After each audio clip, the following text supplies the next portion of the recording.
You know that thing where you're falling asleep during the day, but the second your head hits the pillow at night, suddenly you're wide awake? Yeah, that's not an accident. There's actually a psychological war happening inside you, and understanding it might be the first step to ending it. It's 3 a.m., and you're doing math in your head. If I fall asleep right now, I can get 4 hours. Then 4 a.m. hits. Okay, 3 hours is still something. By 5 a.m., you're just hoping to catch anything before your alarm destroys whatever's left of you. Your body feels like it's been hit by a truck. Every muscle aches, your eyes are burning, your brain feels like it's wrapped in fog. You are legitimately physically exhausted. But somehow, you cannot fall asleep. And here's the really messed up part. The more exhausted you become, the harder it gets to sleep. It's like your body and brain are playing two completely different games, and you're stuck in the middle, losing both. Maybe right now you're lying in bed reading this, hoping it'll bore you to sleep. Or maybe it's 2 p.m., and you're so tired you can barely function. Already dreading tonight because you know exactly what's coming. There's a specific kind of desperation that hits around 3 a.m. You'd give anything, sell anything, do anything for your brain to just shut off for a few hours. But sleep doesn't work that way, and that's exactly the problem. Your friends don't get it. Just relax, they say.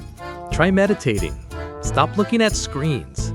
Like you haven't tried every single thing on the internet at 4 a.m. out of pure desperation. The worst part? Everyone else seems to just close their eyes and drift off, like it's the most natural thing in the world. For them, it probably is. For you, bedtime has become a battlefield you lose every single night. Let me tell you what's actually happening in your brain. There's something called hyperarousal, and it's basically your nervous system stuck in danger mode.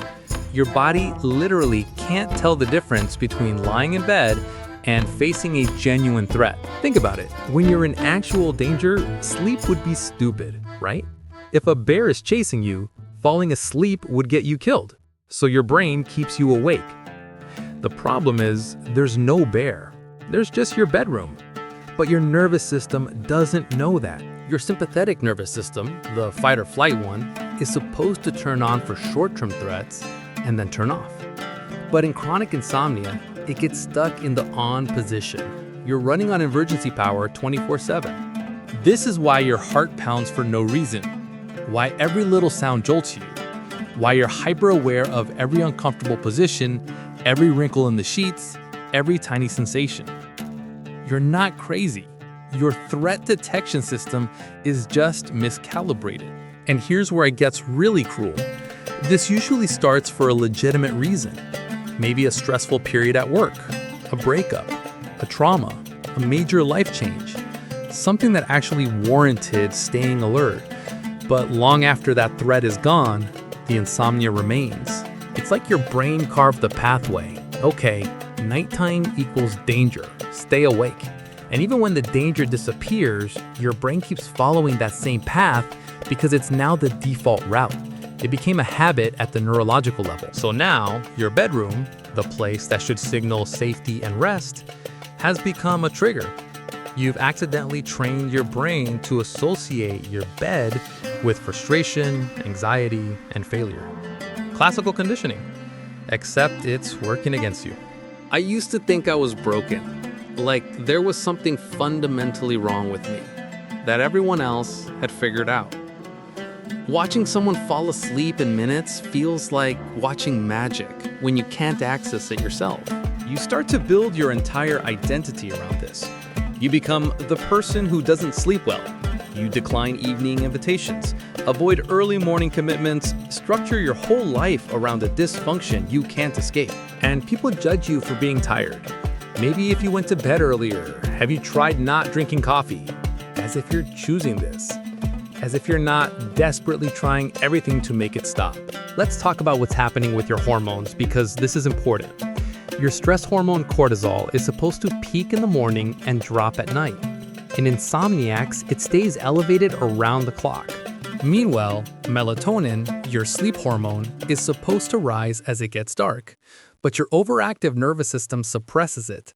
Your biochemistry is literally running on the wrong schedule, fighting against a natural day-night cycle. This creates a vicious cycle. Lack of sleep increases stress, which increases cortisol, which prevents sleep, which increases stress. It's a feedback loop that tightens around you like a noose, and breaking out of it feels impossible. Here's something nobody talks about. The exhaustion itself becomes traumatic. You're not just tired, you're living in a state of constant crisis, knowing tonight will probably be another disaster, feeling helpless to stop it. During the day, you move through life like you're underwater. Everything takes enormous effort. Simple decisions feel overwhelming. Your emotional regulation is shot. Small frustrations make you want to cry or scream. Your work suffers. Your relationships strain. Your health deteriorates. Insomnia isn't just about feeling tired. It's about watching your entire life slowly fall apart while feeling powerless to stop the cascade. There's also this thing called sleep effort that makes everything worse. The harder you try to sleep, the more you activate the exact systems that prevent it. It's like trying to force yourself to relax. The effort itself creates tension. Think about it. You can't will yourself to fall asleep the same way you can will yourself to lift your arm. Sleep requires surrender, letting go of control. But when you're desperate, surrendering feels impossible. So you lie there trying to force it, which creates anxiety, which creates arousal, which prevents sleep, which creates more desperation, which makes you try harder. Another loop with no exit. Your brain also starts creating elaborate explanations for why you can't sleep. The room is too hot. I ate too late. I should have exercised more. These stories give you the illusion of control, but they're often just your mind seeking patterns where none exist. The truth is usually simpler and harder to accept. Your nervous system is stuck, and no amount of perfect conditions will fix it until you address the underlying hyper-arousal state. Let me tell you about the 3 a.m. thoughts, because they're different from daytime thoughts. Problems that seem manageable at noon become catastrophic at 3 a.m. Your perspective warps, your ability to challenge negative thoughts disappears. You replay embarrassing moments from years ago. You imagine disasters that will never happen. You have full arguments with people who aren't even mad at you. The content varies, but the compulsive rumination stays constant. And here's what's really happening. Your mind is trying to problem solve its way out of a situation that can't be solved through thinking. It's like trying to think your way out of quicksand. The struggle makes you sink faster. Often, these racing thoughts are actually masking deeper feelings you don't want to face. The mental noise becomes a distraction from grief, anger, fear, or shame sitting underneath. Your brain chooses anxiety over feeling something more painful. There's also a perfectionism component that nobody talks about. The same drive that makes you excel during the day refuses to accept that sleep is beyond your control. You approach rest with the same intensity you bring to work, which is exactly what prevents rest. You develop rituals that become increasingly elaborate and superstitious. Everything must be done in exactly the right order. Perfect temperature, pillow positioned just so. Any deviation feels like it will doom the night. Even though rationally, you know these rituals rarely work. I realized at some point that I was monitoring my body constantly, checking for signs of tiredness, evaluating my energy, tracking every fluctuation. This relentless self-surveillance was creating the very arousal state that prevented rest. Your pre-sleep routine becomes a performance. Okay, if I do everything perfectly, maybe tonight will be different. But sleep doesn't reward perfect performance. It requires the opposite, complete letting go. Here's something that might blow your mind. You probably sleep more than you think you do. There's something called sleep state misperception, where your brain can't accurately judge its own rest states. You might drift in and out of light sleep, but perceive yourself as fully awake the whole time. Your exhausted brain loses the ability to track its own consciousness accurately.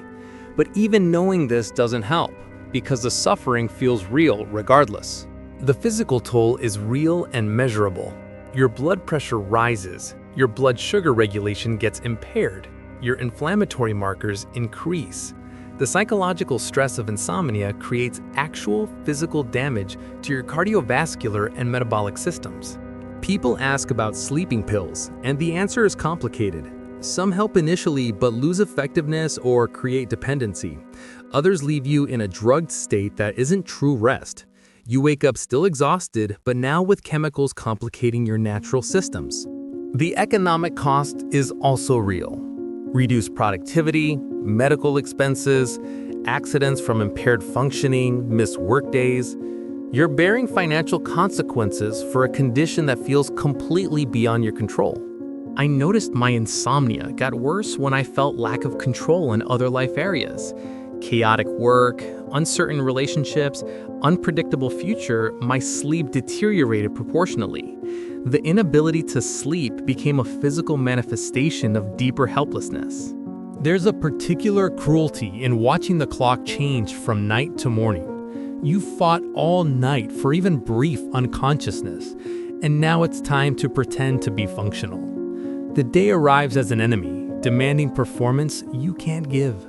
Your relationship with caffeine becomes a constant calculation. You need it to function through exhaustion, but it contributes to nighttime wakefulness. If I drink coffee now, will it affect me tonight? Another layer of anxiety on an already anxiety-driven problem. Here's what many don't realize. Lying in bed awake isn't restful. It's actively stressful. Your blood pressure spikes, muscles tense, stress hormones flood your system. You'd actually be better off getting up, but the desperate hope of sleep keeps you trapped there. The social expectation that everyone should sleep 8 hours creates its own pressure. You're lying there, failing to meet the standard, feeling morally deficient. The cultural narrative makes insomnia feel like personal failure rather than a medical condition. My internal dialogue during sleepless nights was viciously self-critical. Why can't you do this one simple thing? Everyone else manages to sleep. You're weak, broken, defective. This verbal assault created emotional arousal that made sleep even more impossible. There's often a trauma connection that people miss. When you don't feel fundamentally safe, your nervous system won't allow vulnerability. And sleep is the ultimate vulnerability, a necessary surrender of conscious control.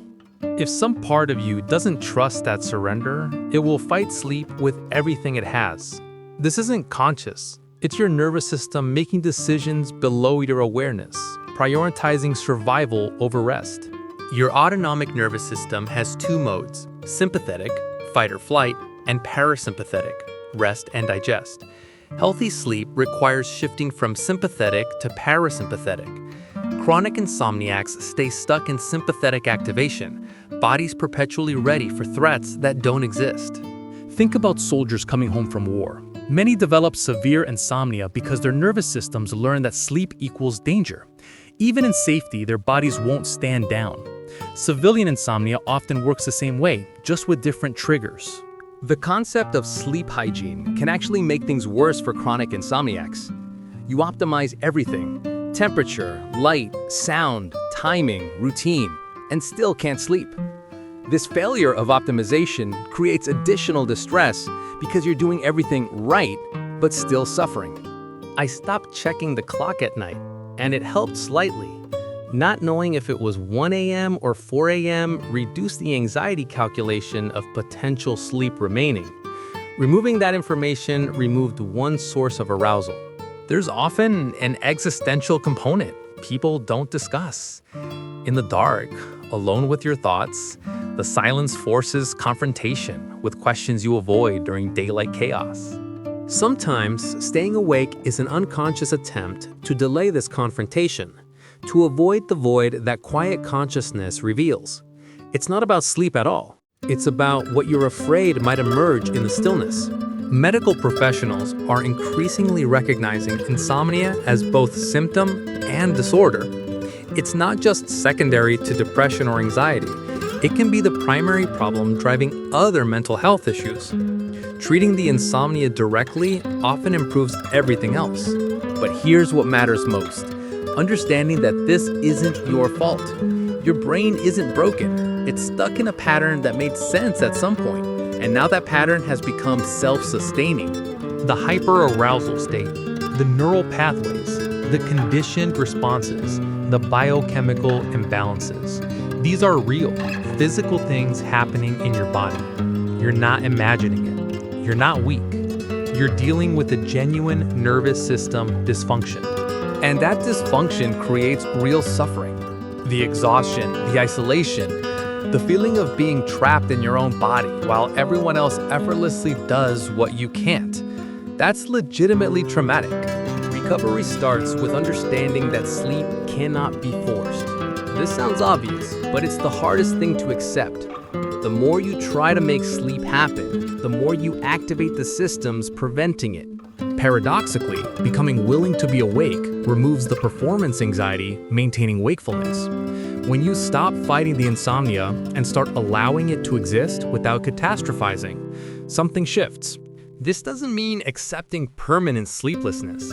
It means accepting tonight's sleeplessness without adding layers of suffering on top. Without the "I should be asleep" thoughts that create additional stress. I had to grieve the fantasy of perfect sleep. I would probably never be someone who falls asleep in minutes and wakes refreshed. But I could become someone whose relationship with sleep was less combative, less defined by nightly failure. The turning point is stopping the war with yourself. Your mind fighting your body, your will fighting your nervous system, your desire fighting your fear. Peace comes not from winning this battle, but from declaring a truce. You learn to reframe the narrative. Instead of, "I can't sleep and it's destroying my life," you practice, "I'm experiencing insomnia right now, and I've survived it before." The shift from permanent identity to temporary state creates psychological space. There's a technique called stimulus control, using your bed only for sleep and intimacy, nothing else. When you can't sleep after 20 minutes, you get up.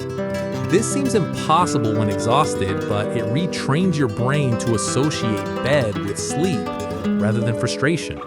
Sleep restriction therapy sounds brutal, deliberately limiting time in bed to match actual sleep time, maybe 5 or 6 hours initially. You become more exhausted temporarily, but you build genuine sleep pressure. Eventually, your body overrides your mind's hyperarousal when the deficit gets large enough. The key insight is this: your insomnia is being maintained by your response to it. The anxiety about sleep, the catastrophic thinking, the desperate effort, the self-criticism, these responses feed the cycle. When you change your response, the cycle loses power. Not immediately, not perfectly, but gradually. You're not fixing the insomnia directly. You're removing the fuel that keeps it burning. You learn to distinguish between thoughts that serve you and thoughts that don't. "I should be asleep right now" is factually true, but psychologically useless. It creates distress without offering solutions. Learning to notice and dismiss these thoughts reduces their power. The relationship between physical tension and mental arousal becomes obvious once you pay attention. Jaw clenched, shoulders raised, fists tight. Progressive muscle relaxation teaches you to recognize and release these patterns, addressing the somatic component of hyperarousal. I had to confront my addiction to productivity, my discomfort with stillness. Insomnia forced me to experience time where I accomplished nothing, produced nothing, just existed. This was terrifying at first, then gradually became liberating. There's wisdom in your body's resistance to sleep. Maybe you're not safe yet. Maybe something needs processing before rest can happen. The insomnia isn't the enemy. It's a messenger indicating something requires attention deeper than sleep hygiene can address. Healing insomnia means healing your relationship with rest itself. Our culture glorifies exhaustion, treats busyness as virtue, shames stillness as laziness. Your inability to rest reflects a larger inability to believe rest is deserved or safe. The practice of worry time seems absurd until it works. You designate 15 minutes during the day to purposefully worry, write down concerns, engage with anxiety. When worries appear at night, you acknowledge them and postpone them to tomorrow's scheduled time. Your brain gradually learns that not everything needs immediate attention, that some thoughts can wait, that nighttime doesn't have to be problem-solving time. This takes repetition, but the pattern can be retrained. I learned to recognize my particular sleep pressure patterns. My window for successful sleep was narrow, maybe 10 p.m. to midnight. Missing that window meant a difficult night. Understanding this allowed better timing rather than lying in bed for hours when sleep wasn't physiologically possible yet. Light exposure plays a crucial role. Bright light in morning helps reset circadian rhythm. Darkness in evening signals melatonin production. Modern life with artificial light keeps your brain in perpetual daytime mode, making the transition to night increasingly difficult. Temperature regulation matters too. Your core body temperature must drop for sleep to occur. The hyperarousal state keeps temperature elevated, preventing natural cooling. Your overactive nervous system is literally keeping you too warm to sleep. You discover that some of your sleep problem is actually a problem with waking. You may sleep more than you think, but perception is distorted by how you feel upon waking. The grogginess, the sense of unrest, creates a narrative that may not match reality. The connection between gut health and sleep is newly recognized but profound. Your microbiome influences neurotransmitter production, including serotonin and GABA that regulate sleep. Poor sleep damages gut health, which worsens sleep, another feedback loop requiring attention to multiple systems. I realized my perfectionism extended to sleep itself. I wanted perfect sleep, immediate sleep, 8 uninterrupted hours. This rigidity created constant disappointment. Learning to accept adequate sleep, fragmented sleep, imperfect sleep reduced the pressure preventing any sleep at all. The practice of gratitude for small improvements prevents all or nothing thinking that maintains suffering. Sleeping 5 hours instead of 3 is progress. Having 2 bad nights instead of 5 is improvement. Noticing these changes reinforces hope without requiring complete resolution. You learn that sleep is not something you do, but something you allow. The shift from active striving to passive allowing requires fundamental reorientation. You create conditions favoring sleep, then get out of your own way, trusting your body's wisdom more than your mind's control. Safety signals help explain why certain conditions promote sleep. Familiar sounds, presence of a partner, locked doors. These tell your nervous system you're safe enough to be vulnerable. Creating and recognizing safety signals helps override hypervigilance. I discovered exercise helped, but timing mattered enormously. Morning exercise promoted better sleep that night. Evening exercise, especially intense exercise, activated sympathetic nervous system when I needed the opposite. Understanding this rhythm allowed better use of physical activity. Challenging catastrophic thoughts becomes automatic with practice. I'll never function tomorrow becomes, I've functioned on less sleep before. This is unbearable becomes, this is uncomfortable but survivable. Language shapes experience more than we realize. You learn to separate sleep from self-worth. Having insomnia doesn't make you weak or broken.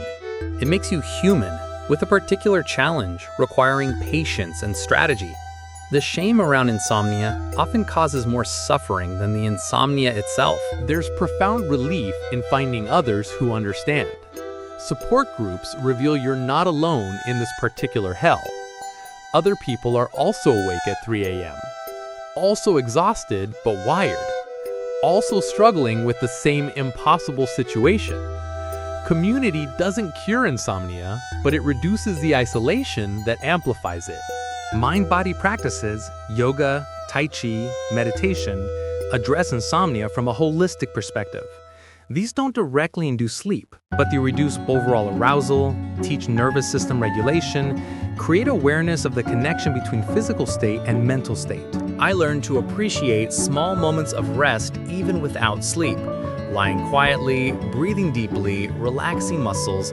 These aren't sleep, but they provide some recovery. Accepting them as valuable rather than dismissing them as failure reduces the desperate need, preventing deeper rest. The recovery timeline varies for everyone, but improvement typically comes in waves. A few good nights, then a setback. Gradual increase in average sleep quality even with occasional terrible nights. Understanding this pattern prevents interpreting setbacks as complete failure.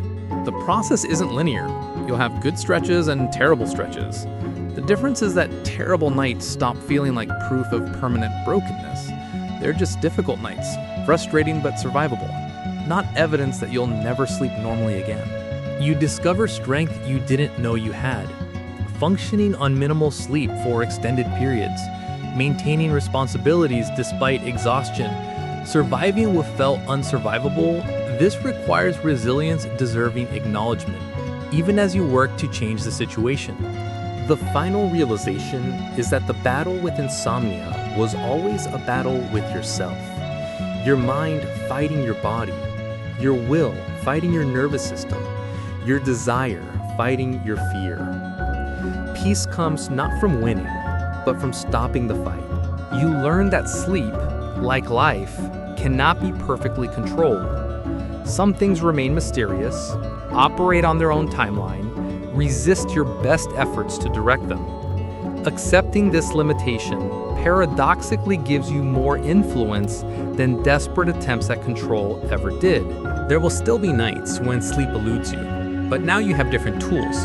You can observe the insomnia without becoming it. You can acknowledge the difficulty without catastrophizing. You can be exhausted without being at war. You practice compassion for yourself. You've been fighting so long, trying so hard. Sometimes acknowledging the suffering without trying to fix it, without judgment, creates the gentleness you need. You're still here, still breathing, still trying. That's enough. Recovery doesn't require perfection. It requires persistence, patience, and a willingness to meet yourself exactly where you are.